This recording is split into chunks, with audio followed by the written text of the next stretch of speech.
43,000ครับทองแรกบ่ ทองสองครับ ทองสองแล้วสวัสดีครับ รอบ่คิดว่าบ่ วิจารณาเอานี่ทองแรกเนาะนี่เนาะ F1 ครับ F1 บ่โอ้ F1 สูงหลายปานใดก่อน ร้อยเกือบ160พุ่นแล้วค ร้อ รั ย บ หกสิบร้อยห้าสิบ 115 เก้า บวกพุ่นแล้วครับ ร้อยห้าแก่ๆเนาะหกอ่อนๆครับ นี่พี่น้องราคางามพี่น้อง เอกสารครบเด้อ เอกสารครบนะงัวมาจะใส่ครับนี่ 101ครับ งัวเราเท่านี้เนาะ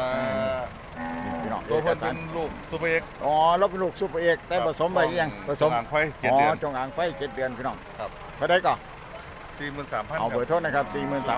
093 605 605 0495 0495โทรเข้ามาพี่น้องโทรเข้า มาด้วยงัวงามครับ หน่วยงานดูมีของมีฟาร์มยังกะฮะ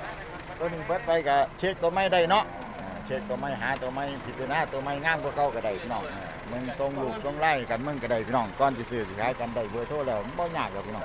ว่าแต่เฮาได้เบอร์โทรกันแล้วเอาไปส่งลูกส่งไล่คนซื้อขายก็เริ่มมี